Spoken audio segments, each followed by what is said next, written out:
Hey, what is up, everybody? Welcome to the Guilty as Charged podcast presented by the Blue Wire Podcast Network. My name is Steven, and we just watched a football game. I think that's the right way to start the show today. That was certainly something. We'll dive into all of what just happened. Very fittingly ending on an Alex Erickson reception. Chargers win 6-0 in a very rainy football game. We'll have a lot of things to talk about, I think, potentially.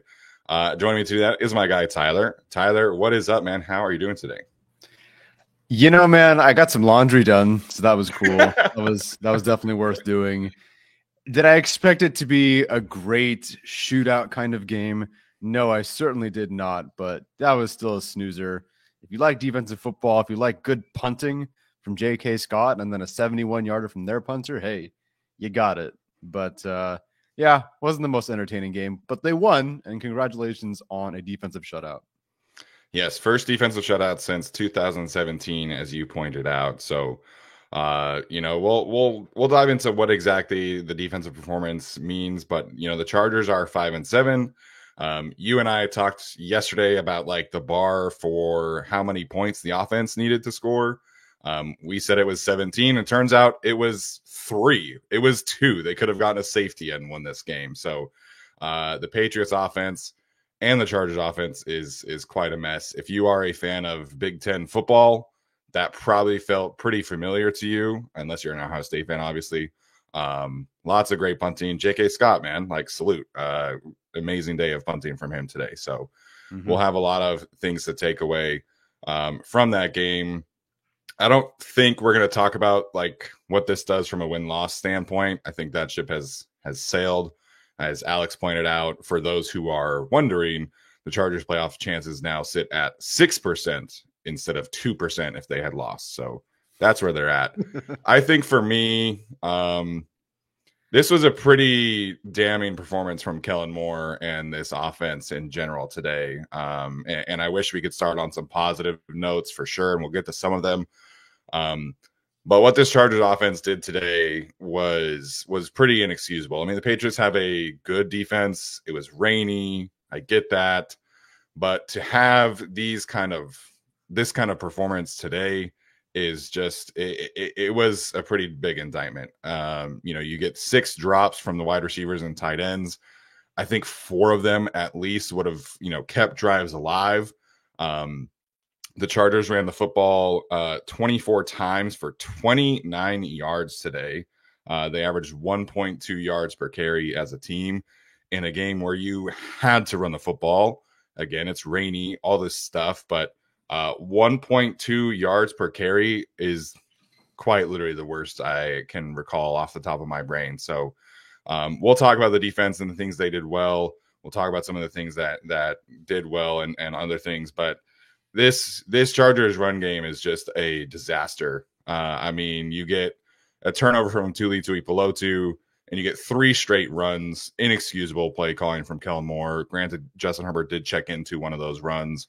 You have a 3rd and 6 situation, and you're at midfield. You're potentially a few yards away from a Cameron Dicker field goal range, and you call a jet sweep to Austin Eckler, and he's tackled immediately for a 7-yard loss. Like this run game is a disaster. And for all the positivity that was happening from the preseason, from the first week, all of that has gone completely out the window. Some of it is personnel, some of it is scheme, but I'm at the point where they hand the ball off and I'm basically just like cringing. Like I'm waiting for negative runs to happen right now. The longest run of the day was a 7-yarder from Joshua Kelly. It's bad. The Chargers run game is really, really in a bad spot. Isaiah Spiller was inactive today. Elijah Dotson was cut today. It really feels like the run game is going to look completely different next year, along with a lot of other things potentially. But the run game for sure has just been a massive disappointment. And I think that's rightfully, in my opinion, where to start the show today. It was really bad, and it's been bad, and there seems to be no answer for how to fix it. Yeah. There even was like an Eckler reverse today. They tried something, I guess, and that went for -7 yards. Yeah. Nothing works. Nothing works. The change that we're hoping for is any more Joshua Kelly, and even that's only 2.7 yards per carry. at least it's not 1.3. So there's that. There's no juice, there's no pop in this offense, this rushing attack. It really feels like, and especially when Austin Eckler gets the ball, although I thought he ran better before that -7 that kind of killed some of the average. Not that it would have been a whole lot better, but they did get a few like 3-4 yard chunks. But watching Eckler, it just feels like they're doing fullback dive with him at this point. Like that's what it feels like. The output they're getting feels like that fullback dive where you need one or two, and sometimes you don't even get that.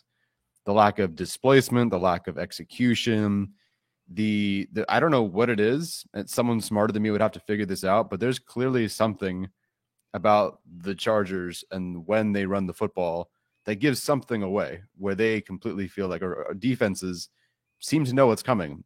Even the reverse, although that seemed more of an execution error, but still, like the defense seems to always know when the Chargers are running, and it's always negative or it's always for one. It's been dreadful, and their decision. I like what they've tried to do in terms of the tight ends. They've made some changes there, but the running back group and the distribution just continues to be just Eckler and really nobody else. A little bit more Kelly, I guess. He had 16 yards today, but Dotson was cut. No Isaiah Spiller active at all. They need some juice in this rushing attack. And frankly, the passing game, like overall, I think was pretty solid. I think there's easily a 300-yard day in there for Justin Herbert. Yeah. But the difference between being an offensive coordinator in this league and then maybe transitioning to being a head coach at some point and making that jump and teams feeling comfortable in investing in you is you got to get the run game going too. You can't just have Justin Herbert do all the things. And again, I think the passing attack was better. But if that is your run game, nobody wants to hire you for a head coach past with that. Yeah. Herbert just can't carry your resume for that one. So it's been dreadful. It's been awful. I was waiting for the game to end, so I don't have it in front of me, but it's one of the worst rushing yards per attempt seasons, like in 50 years. Like if you look at the previous rushing worst for the Chargers, it's all 1970 something, 1980 something. It's been quite a while since they had something this bad. And I don't think that they have a ton of talent at running back, but I think overall there should be enough talent where they're not like worst of the last 40 years bad. So it's a struggle, and they need to find some juice and find some pop, because even Ezekiel Elliott, his 3.2 yards per carry or whatever it was, 3.1 yards per carry looked like 27 compared to the Chargers. Yeah, and Ezekiel Elliott was a guy that a lot of people wanted the Chargers to sign. They could have signed. Not to say that would make the run game drastically different, but heading into this week, if you take away week one, the Chargers are last in the league in rushing success rate, and that was before today, and today was even worse. Over the last 11 weeks heading into today, this is from Daniel Popper, the Chargers, let me make sure I get this right. The Chargers are last in the league with the rushing success rate over the last 11 weeks. No other team, they're at 24% rushing success rate heading into the week. No other team is below 29%. It's just really bad. I'm trying to find the statistic of how long it's, or like Popper put it into like a historical rate. I can't seem to find that one, but apologies for that. But like you mentioned, it's a disaster. And again, some of it is personnel, some of it is scheme, but like you mentioned, at the end of the day, the buck stops with Kellen Moore. And there was a report this week from Cam Marino that the Carolina Panthers are going to be interested in interviewing him for the head coaching position. I don't think that they are going to have a better option than Kellen Moore. In this article by Diana Rossini, they were mentioning that Ben Johnson is the Lions offensive coordinator, is their number one candidate. Well, Ben Johnson had some former colleagues on that staff, and they have all been texting him that it's a terrible place to work, So the Panthers might be hiring away Kellen Moore, and maybe in a different situation, the run game can get better. He's obviously had a strong background in the run game. I believe in the scheme. I think that the scheme has good bones. you pointed out like the one of the runs that like Jalen Guyton missed a block and he like just was kind of like standing off to the side, and it's like Yeah. that one thing stops a good run.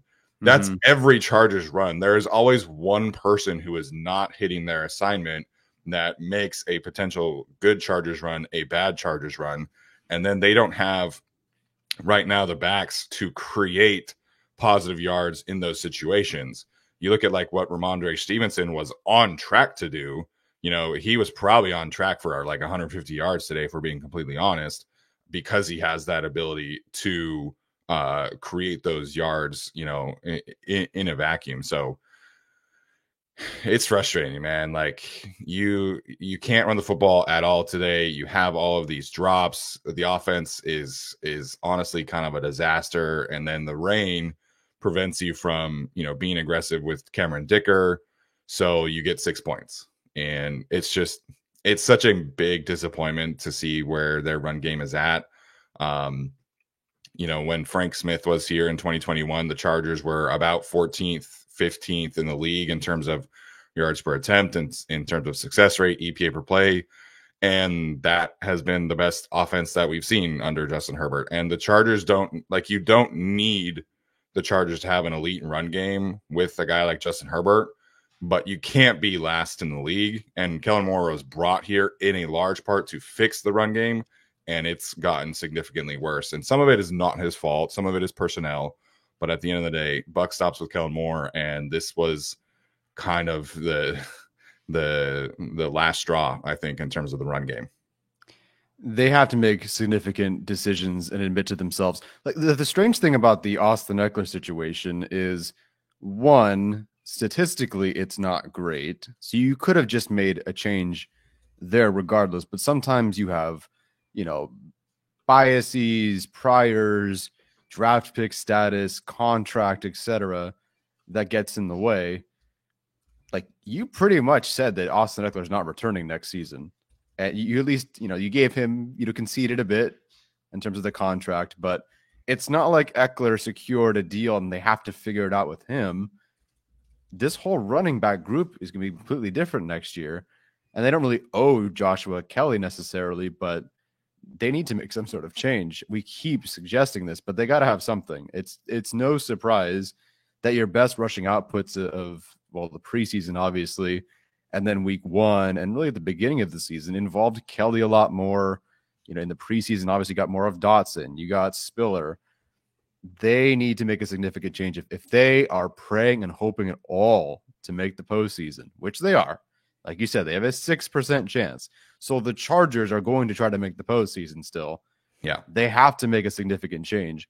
There is no reason at this point that Austin Eckler needs to continue to be the guy that is fed rushing attempts over and then getting reverses and getting involved in different ways. And unfortunately, at this point, you know, it's one thing if it were, okay, rushing attempts, everyone's not great, and it's a scheme thing, it's an issue thing, and that is part of it.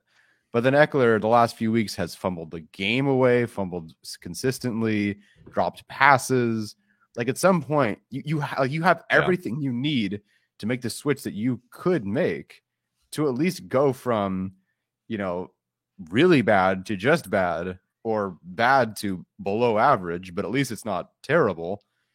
And they got to do it. But for some reason, someone is not pulling that trigger and making that switch. So we're stuck with, you know, 14 carries. Now, some of this was the end of the game, but 14 carries for Austin Eckler, and then just 6 for Kelly, and then nothing for anybody else because they're cut or inactive.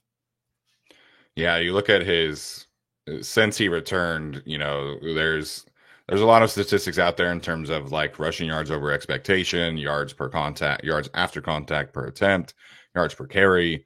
Austin Eckler is at the bottom of the league, and today is not going to help. So last few games, he was 10 carries, 32 yards against the Ravens, 10 for 64 against the Packers, who are arguably the worst run defense in the league. So that was a good performance, but 19 for 67 against the Lions. That was 3.5 yards per carry. 14 for 47 against the Jets, 3.4 yards per carry. 15 for 29 against the Bears. 14 for 45 against the Chiefs. 14 for 27 against the Cowboys. That's his since his return. That's all his games as a runner. So it's just really funny. Like I love Austin Eckler, but this is a disappointing season. And you mentioning, they're going to try and push for the playoffs. If they beat the Broncos next week, they're 6-7, and they're right in the hunt graphic. So this is a team that is going to try to win these games. You have to figure out the run game in some aspect. Like, you can't keep being last. So the only thing that you can do at this point is try and change some things up from a personnel standpoint, because Austin Eckler is not cutting it. At the end of the first half or the beginning of the second half, the reporter mentioned Staley. To me, it sounded like what she meant to say, and what Staley said was they needed to run the ball better or run the ball more effectively. But the reporter kind of just stopped at they need to run the ball, and that's reporting what Staley had said at halftime. Do you buy that Staley? I mean, he wanted, obviously both could be true.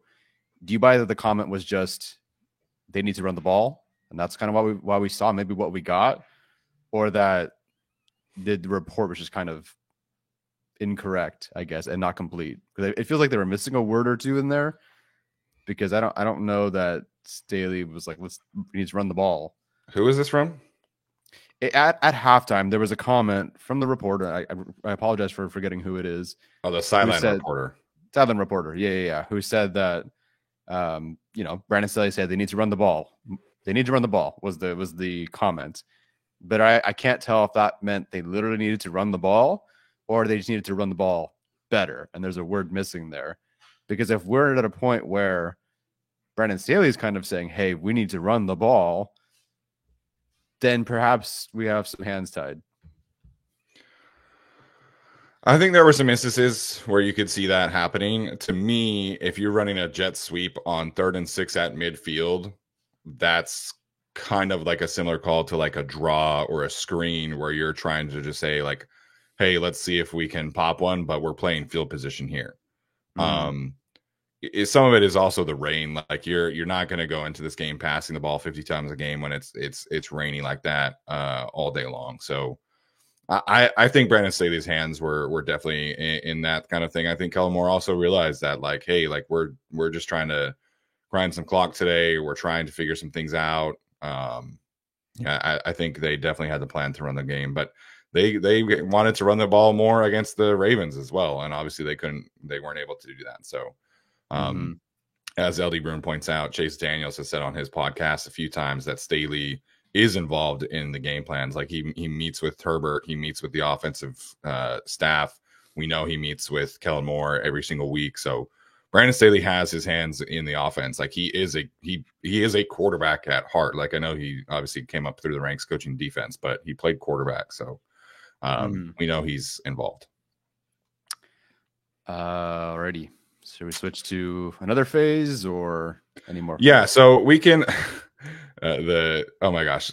Okay, the broadcast today was a disaster. The Morgan Cox comment. And then there was like a comment about Gerald Everett and like all those years in Seattle as a free agent. And I'm shocked that they got Tule's name right when he made a play. But the broadcast was a disaster. And like you mentioned, you mess up Fox for Cox, and then you head to a erectile dysfunction commercial was pretty funny. That was a great combination. The broadcast was certainly on one today. Yeah, Morgan Cox, which was funny. And I wish I could tweet specifically the spelling that I would have liked, but Kyle Van Noy went ahead and did that and was joking around about that. Yeah, to go from Morgan Cox right to the drive ends with a Morgan Cox play, which ends that drive. Then they go to a commercial discussing erectile dysfunction. Then the Chargers' next offensive series ends with Cameron Dicker. It was just like perfect. That was the best game I've ever seen. No, the broadcast was something. They were trying to show a replay of that the challenge that Staley had, and they would show the play from 2 plays ago. And they're like, I don't quite see it on that one. It's like, yeah, that's it's the wrong play, guys. Yeah, it was not great. A couple instances where they're talking about like confusing Justin Herbert or whatever at one point during the game. And I'm like, I don't think Herbert's confused. That's not the issue with the offense right now. It's not a confusion issue with Herbert or Herbert at all. No, No, I thought Herbert was fantastic today. He For was. what it's worth, the offensive line as well from a pass protection standpoint. The Patriots don't have the same kind of guys that they usually have, but they still have Josh Uche. They still have Christian Barmore. Mm-hmm. So the pass protection was fantastic Really today. good. Mm-hmm. There were a couple really outstanding Rashawn Slater reps that I saw, which he's been Yes. really rounding back into form. It, like you mentioned, if the 5 drops were 2, this is probably a 320-yard passing game from Justin Herbert, a couple of touchdowns, but that's a whole another story, I guess. But overall, like, there's going to be a lot of Justin Herbert narratives because they're going to look at the box scores. But I thought Herbert was outstanding today. Yeah, 212 passing yards, could have had 300 without the drops, and really maybe they didn't have to even just run the ball out towards the end of the game. Love that Erickson got some of those yards at the end there. Arjun pointed out unofficially the Chargers only allowed, if I'm reading this right, 4 pressures the entire game, 1 pressure for everyone. And I believe the way he's phrasing it is that Pipkins allowed 0, which how a freaking Luya, we've been waiting for that one for a very long time. Yes. So, and it felt like it, right? It really, really felt like the Chargers were clean in pass protection. This is, I mean, not maybe necessarily the last time the Chargers played the Patriots, but you think to that divisional round game where I think Rivers was hurried or pressured on like 2/3 of his passes or 75% of his passes or whatever it was. Bill Belichick has given the Chargers fits previously, and it was really clean today. That's got to be the cleanest pass protection operation I can recall from the Chargers against the Patriots in a very, very long time.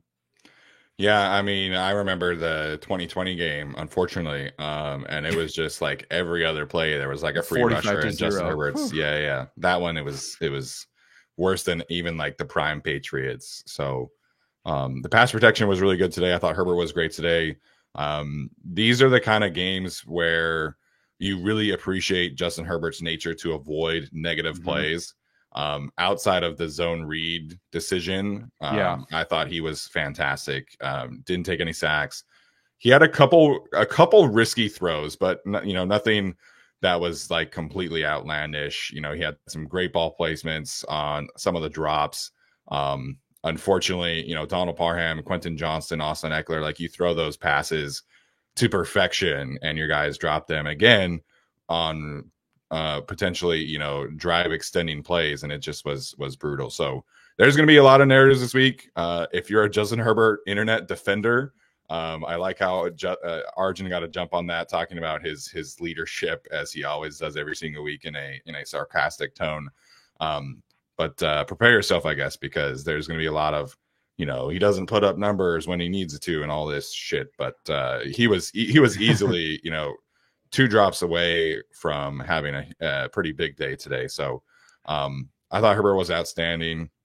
It's really unfortunate that Quentin dropped that 3rd down conversion because he was having his best day. That was his career high in receiving yards. And if he had caught that pass, it would have been, that much more. And we'll see what happens there. But a very untimely drop from Quentin Johnston. And same thing with Donald Parham, who had 2 drops today, and both were on 3rd downs. Yeah, it sucks in a game where I'm sure 10 different Chargers and Patriots players dropped the football today at least once, that Quentin Johnston also was one of those players, because it was, pretty solid overall. JC Jackson definitely got the best of him on a slant, but otherwise, like, Johnston he had produced okay today. He had a pulse. They went to him. He caught the football more than once. Yeah. And it was good to see. And it's a real bummer. Jalen Guyton cost them on that 3rd and short on their 3rd run of the day. There was also that play on the outside that was a really quick flip to Quentin Johnston on the outside, where if Jalen Guyton did really anything to get in the way of the defensive back, I think we're talking about almost a completely different game where Quentin Johnston had on the screen nothing but open field around him, which is like, that's what I want to see. And I think he still picked up a good chunk of yards or even a 1st down, but there was so much more that could have been had. But yeah, that drop. Another unfortunate one. It's excusable when you're Keenan Allen and you have had your 100th reception of the season, and you up until this point, seem to be on pace for All Pro. Yeah. But yeah, Quentin Johnston, you can't be known for drops and then have a drop on a 3rd down, no less. And so That's the other tough part about this offense is, it is on Kellen Moore to get this offense to execute. It is on him to keep the operation clean. At the same time, it has been very difficult the last few weeks to really evaluate some of this offense because guys are just dropping passes. So if you keep, like, Parham was in field goal range, if he had caught that, he caught it to 30. They could have at least had a field goal or a touchdown there. Quentin Johnson, he catches that 3rd and 12. That puts him in field goal range at least.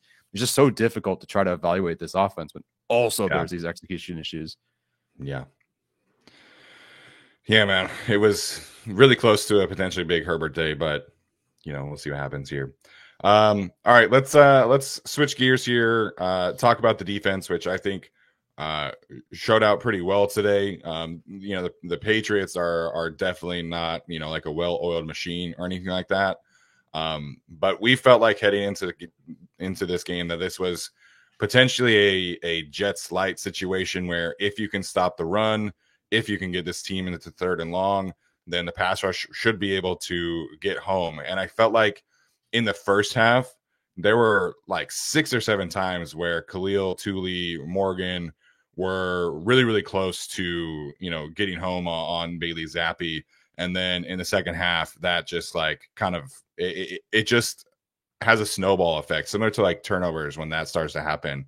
So Khalil gets his 2 sacks. Derwin and Eric Kendricks, each get a sack.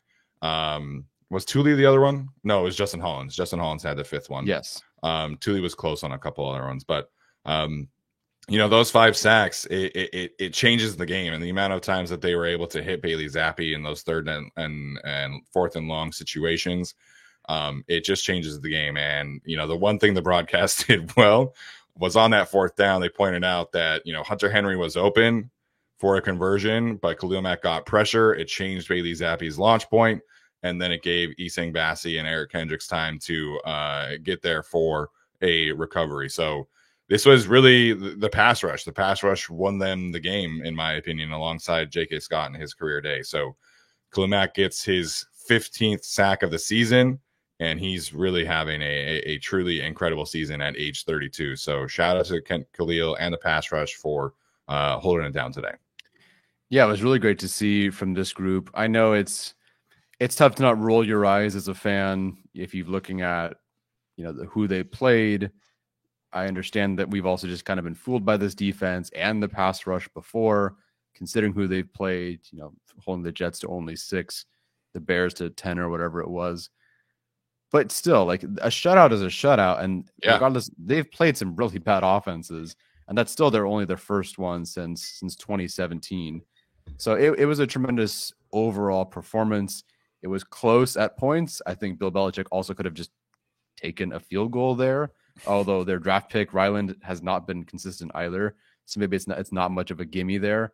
But still, the defense holding the Patriots to 0 points is really tremendous. And Khalil Mack, I'm very curious where he's at now in terms of, let's say, like TJ Watt's, defensive player of the year kind of season, or some of these edge rushers who have won defensive player of the year. I don't know that he'll get maybe the pressure totals necessarily. And I don't know that you get a lot of credit if your team doesn't make the postseason and the defense overall isn't very good. But Khalil Mack is somebody who is now in defensive player of the year contention.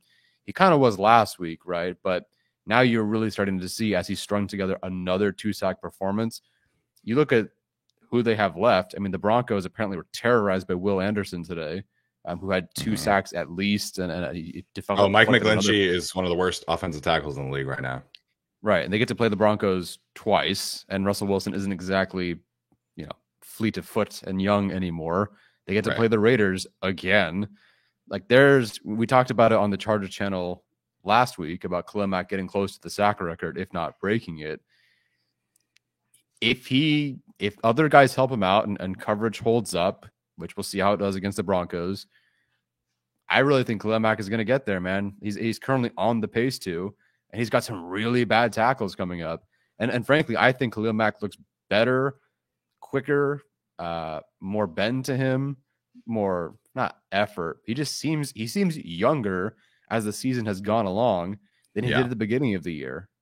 He's obviously sick of losing, and it really shows. So he's impressive, man. We have not seen anything like this. I mean, Joey Bosa, Melvin Ingram, we've really celebrated like these, 13, 14 sack kind of seasons as being really big. And they are. But when was the last time we saw anything close to where Mac is going to end up, which is pushing 20 sacks? The Chargers have never had anything even close to that in the last few years. So someone will have to let me know, I guess. But yeah, Khalil Mack on pace for 20 sacks is tremendous. And I wish it were in a better season. Yeah, it's really a shame that it's essentially being wasted. But, if you look at just the Pro Football Focus era, I tweeted this out last week. The best pass rush season the Chargers have had is Joey in 2019 when he got, I think it was 79 pressures or 78 pressures. And he had, I think it was like 32 combined hits between sacks and actual hits. And Khalil is on pace to dust those numbers. He's on pace right now to have like a truly crazy season. We don't know what the pressure numbers are going to be from today. I feel like watching the broadcast that he was probably at like 8 or 9 pressures plus the 2 sacks. Yeah. If I had to guess right now. So we'll see what happens there. But it's crazy. Like, to put this into context of like the kind of season he's happening. So let's say he finishes at 19 sacks. Like, let's just say he kind of slows down, like whatever, like 19 is the final number. So 4 sacks remaining is the season. The amount of players who have had at least 19 sacks at age 30 or above is 1. Robert Mathis in 2013 had 19 and a half. He's the only other player who would end up above 19 sacks above 30. Like, if he hits 20, he's the only 30-year-old and above to hit more than 19 sacks. Like, what he's doing at his age is crazy. Like, this is potentially more impactful from a statistical standpoint than his Defensive Player of the Year campaign. Because that year he hit like close to 100 pressures, but he didn't have the sack numbers, and he had like, I think, 3 more run stops today. Like, he walloped Ezekiel Elliott one time. He did. This is truly like potentially Khalil Mack's best season at age 32. It's so unfortunate that this is being wasted on this kind of season, and Joey's not healthy, and it is what it is from a pass rush standpoint. But I have such a high respect for what Khalil is doing, because he is, there was a quote earlier this week that he was talking to Quentin Johnston about his rookie season and like trying to like prop him up. He's propping Tuli up and teaching him everything he knows. Like, he's carrying this defense on days like today. Like, I have such a high opinion this year of what Khalil Mack is doing. Like, I don't know what the future holds. I hope he's able to get an extension and stay on this team. But he's becoming one of my favorite Chargers ever because of what he's doing this season. Like, it's such a treat to watch what he's able to do right now, and he deserves a ton of respect. I don't think he's going to get Defensive Player of the Year. The Chargers would have to win the rest of their games and make the playoffs, and they would, and things like that. Over these guys who are legitimately in the playoff hunt. But he definitely deserves to be mentioned, like you said earlier. It's just like, I love watching Khalil Mack.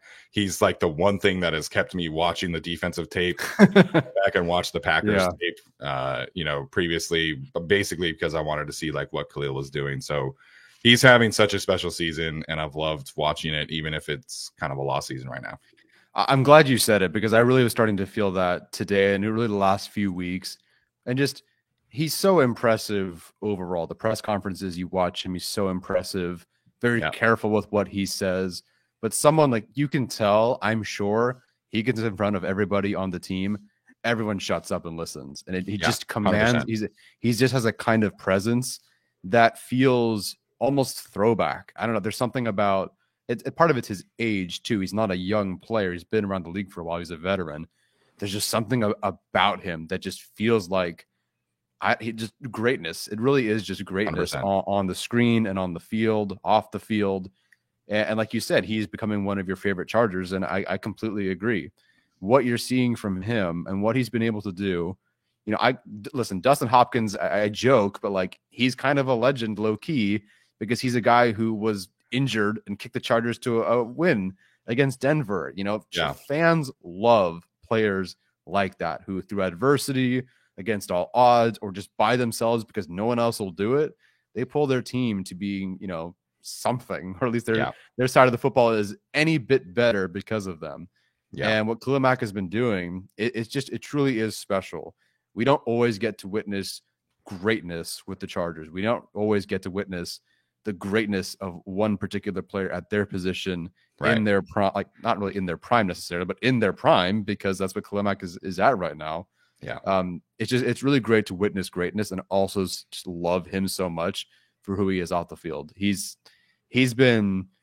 It stinks that this is the season and it potentially a lost season and a lost season for everyone, because at the end of the day, I hope this is something that Chargers, I don't think it'll always hit like this every time, but that trade for Khalil Mack, while it didn't specifically change the fortunes of the team in terms of what's given up and what you're now getting, that's one of the best acquisitions and moves and trades I can remember for a team. I mean, this is, if you're looking at even just the Telesco era, this is right up there, if not surpassing at this point, like the Casey Hayward signing. That specific move that was made at this point looks genius. It was pretty solid last year and even like still pretty good at the beginning of this year, but like it looks genius right now. It's in a lost season and lost for many people.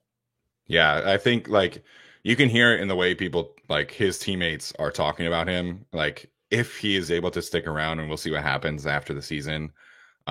It's a very similar influence to like what Keenan has meant to the offense, where whoever you ask in terms of a young player, whether it is Tyrell Williams or whether it's Mike Williams or Josh Palmer or Justin Herbert, or even the offensive linemen, like they all know that like Keenan is the guy. Keenan is the one who's carrying everything right now. He's the leadership. He's the tone setter. We know what we can count on him. And then also, by the way, like he's producing at an elite level. That's how Khalil Mack has been for this team right now. The leadership, the production, it's all just like at a really, really high level. I just wish there were more people matching that right now. Because what he's doing is insane. Again, if he had just had a similar season to last year, you're still talking about a very productive, very solid move from the trade. You're only talking about, second and a sixth round pick, but you're looking at this as the Chargers trading a second and sixth round pick for a guy who has had potentially 30 sacks over 2 seasons, a guy who has had the ability to really like set the culture and be an example for all of these players and like change the leadership of the players right now. I just wish it meant more. Like I wish that the Chargers were able to give him a season where they were contending for the playoffs, a season where he could get into that situation again, where he's able to have that playoff moment, like he did for like that one season with the Bears. So, and he's talked about that. He wants to win. He wants to get to the playoffs. He wants to win a Super Bowl. And it sucks that it's not happening. Same thing for Keenan. Keenan had his 100th reception today in the third quarter of that game. And now there's 5 more games for him to do this. Like Keenan could potentially hit Michael Thomas's record for the reception. And I wouldn't all be surprised that, either. I don't think Keenan's going to lead the league in receiving yards after what Tyreek Hill did today. No. Thank you, Commanders, for that one. Yeah, thank you. Appreciate you, Washington. But it's just it sucks, man, that Keenan and Khalil, these two like franchise cornerstone players, are having career seasons at their ages, and it's kind of going to waste. So it sucks. But Khalil deserves so much respect. He deserves all the praise. I know nobody's going to want to vote for Pro Bowlers, but please go vote for Khalil Mack to be a Pro Bowler. Yeah. Please go vote for Keenan Allen to be a Pro Bowler, because those two players absolutely deserve the recognition for the seasons that they're having. If you had told me, now you probably would have also told me Lindsley went down and Williams went down and Palmer went down.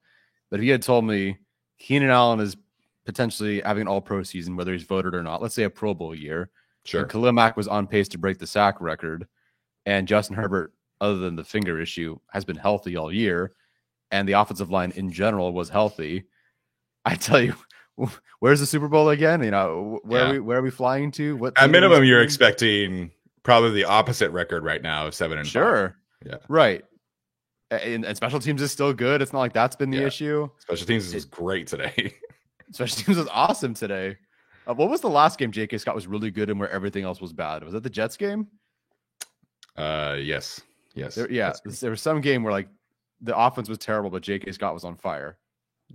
J.K. Scott, he's not an elite punter by any means, but he's capable like once every 4 games of putting out a game like this, and in the rain too. Like, we'll see what happens there. Obviously, I'm pretty sure he's under contract next season. I don't know if they'll keep him or not, but again, Ryan Ficken, shout out, what a legend, man, has completely turned this season around.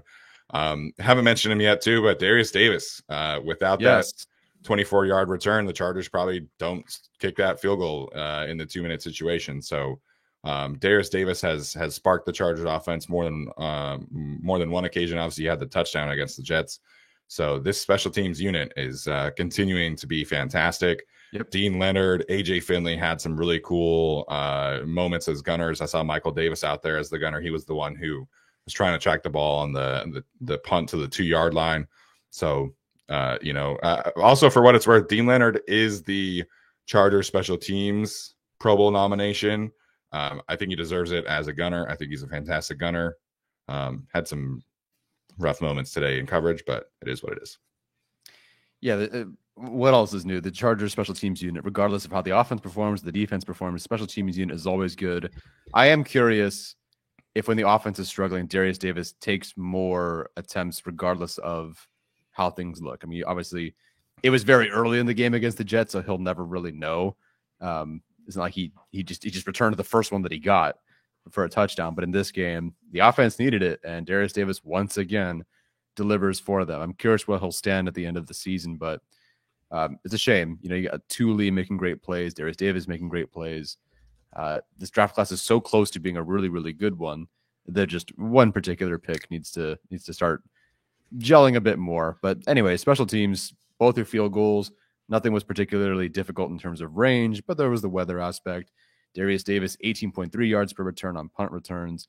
J.K. Scott had 8 punts today, which kind of stinks, with some really, really great direction in the punts. That was amazing.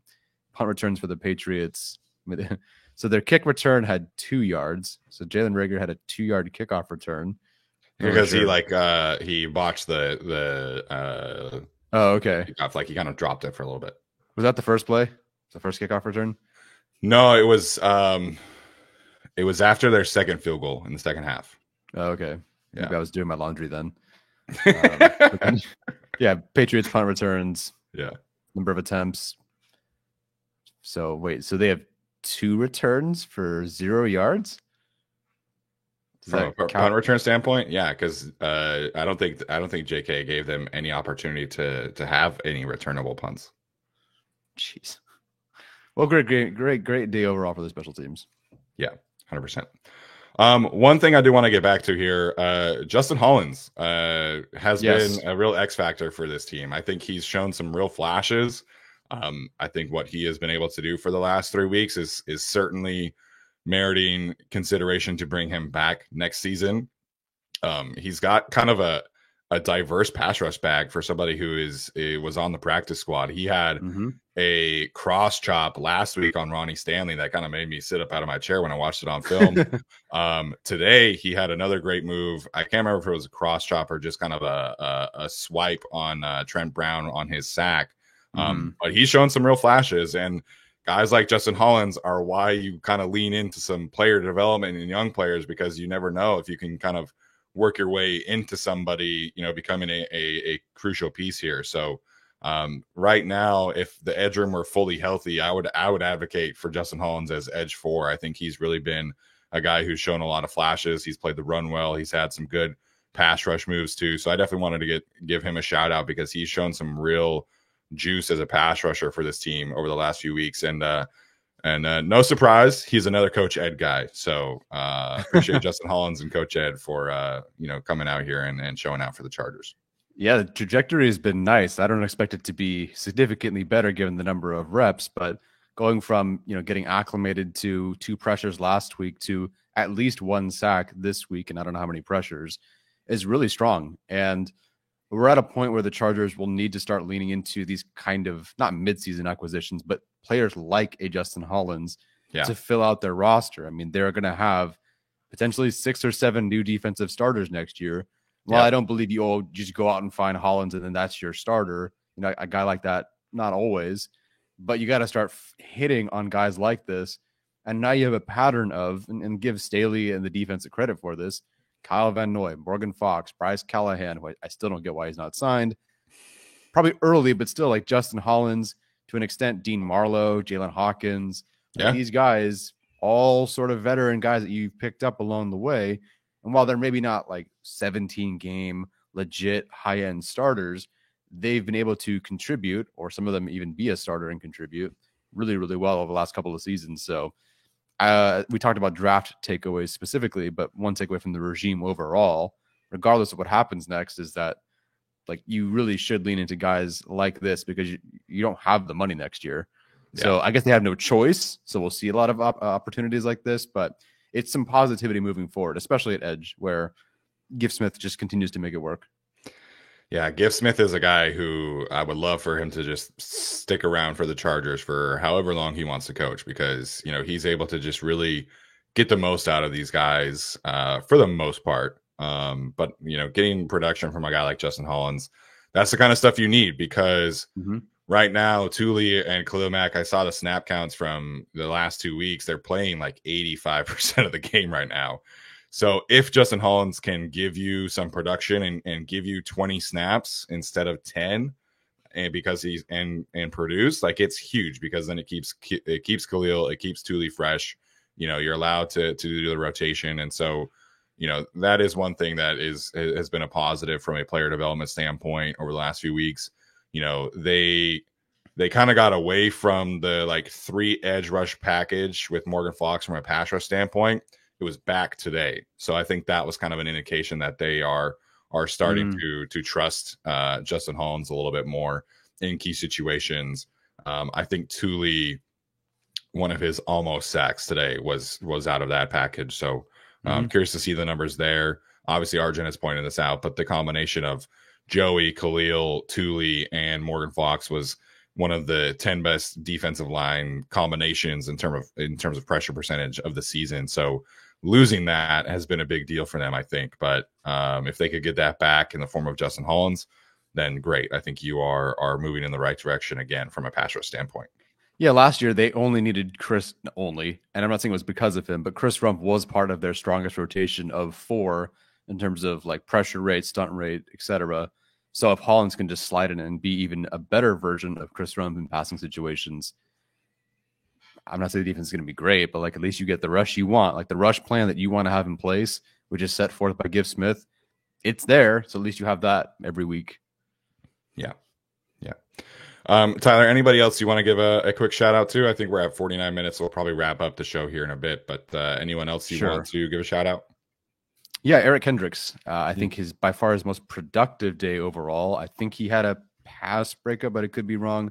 Or maybe just like he hit the guy on 4th down there to end the game. Sort of a couple of really good pressures, good tackles overall, 2 tackles for loss, the sack, knocked over Zeke a couple of times for a pressure. So really, really good game from him overall. I think his most impactful, I feel like, all around. Yeah, that pass breakup looks like that was credited to Bassie, but I think Eric Kendricks was really the one who like affected the play more than Bassie did. So that's a good call. Yeah, that was great to see. I don't remember how much I saw of Murray, but that's fine. I think Derwin had that sack. That was great. Pretty solid game from him. I do like some of what Dean Leonard has been doing. You live with the struggles and hope that some of those things get fixed. Obviously, he was 1 toe away from another 60 yards or something, whatever it was allowed to him. But almost an insane catch by Devontae Parker. Yes, it was very, very. The whole game was very, very close on a couple of occasions to just completely flipping. So I'm curious what they have in Leonard, who I feel like is at least very active in tackling. Yeah. To your point, Eric Kendricks had 10 total tackles. He was credited with 1 sack, 1 additional quarterback hit, and 2 tackles for loss. So productive day for him. You mentioning Dean Leonard's tackling aspect of things. He had 8 total tackles today, so he was third on the team in tackles ahead of Kenneth Murray. So it was. I think again, talking about the Justin Hollins thing, like Dean Leonard is why you kind of lean into some things, because yes, he had some tough moments. There was the pass interference call, which I felt like was a little ticky tacky, because I thought Devontae Parker was pretty physical with him too, and then Parker caught it and was kind of like banged up a little bit. But outside of that, I thought he was in good position for the most part. He's a very willing tackler. He's one of the better gunners in the league. So Dean Leonard, it's not somebody who becomes a difference maker, but if you can just in the future trust him as as the primary backup outside corner, and he's your best gunner, that's a guy who can stay in the league for a really long time. That's a guy who can play some valuable football for you. So, there are some other young guys who I think deserve some of that kind of playing rotation. I would love to see like what Deion Henley has to give to this team, for example. I would love to see Scott Matlock get some more run. So we'll see what happens there. But Nick Williams had a hell of a run stop as well that saved one of the Chargers drives. So he's been productive. He has like one play a game where he really shoots in the backfield and has just like a really outstanding rep. So, again, a veteran who comes in and has some really solid rotation for this team. He doesn't play a lot. He's only like 20, 25 snaps a game, but he's been definitely better than expected so far. The defensive line in whole, I thought, played pretty well today. Yeah, they did. I still am surprised by Zeke's output being 3.1 yards. It felt like more. Maybe they just got a couple of. There were some negative plays that definitely affected that. Yeah, because it certainly felt better. Though I guess maybe it was more the 4 for 40 in the passing game. Yeah, but pretty good effort overall. Yeah, for sure. We'll have a lot more on the Chargers channel later this week. Definitely wanted to get this up, obviously, and we thank you guys for tuning in. So that was a little bit more positive than I thought it ended up being. So obviously I had to talk about Kellen Moore and like the run struggles and things like that to start the show. But when you're seeing historic stuff like Khalil Mack, I guess that makes sense. So we appreciate you guys tuning in. We'll be live, not live, excuse me. We'll have the Chargers channel on Wednesday. Alex Insdorf, who's in the chat now, is going to have his bolt breakdowns as usual tomorrow. So please go check that out. The 5-7 Chargers take on the Broncos next week. So we'll see what happens there. Divisional game at home should be potentially fun. I think that'll be more high scoring than today, for sure. I can't imagine next week is 6-0. So hopefully we get a little bit more of an entertaining game next week. Brandon Staley versus Joe Lombardi. It's an all-timer, baby. Yes, the two old buddies going at it, although Sean Payton's obviously the play caller there. But, coaching narratives and discussions should be fun next week. All right, guys, that's going to do it for us. Hope you have a good rest of your Sunday. We'll talk soon again. And as always, bolt up.